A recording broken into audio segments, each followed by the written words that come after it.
ઘરમાં બધા ખુશ હતા, એટલે બધાને લાગે છે કે તમે પણ ખુશ જ હશો.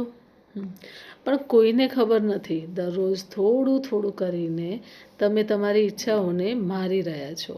ક્યારેક મન હતું બહાર જવાનું, ફરવાનું, ક્યારેક મન હતું કંઈક નવું કરવાનું, પણ દરેક વખતે એક જ વાક્ય સંભળાયું, પહેલાં ઘર, પછી તું. આમ જ વર્ષો વીતી ગયા. ઘર તો સુંદર બની ગયું, પણ અંદરથી તમે ખાલી થતા ગયા. પણ હવે બસ પોતાને છેલ્લે નહીં, પહેલાં રાખો.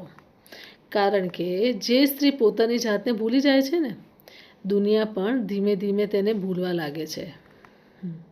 જે દિવસે તમે પોતાની કિંમત સમજી જશો ને, એ દિવસે દુનિયા પર તમને અલગ નજરે જોવા લાગશે. પોતાની ખુશી માટે જીવવું સ્વાર્થ નથી, પણ પોતાને ગુમાવી દેવું એ સૌથી મોટું દુઃખ છે. જય શ્રી કૃષ્ણ.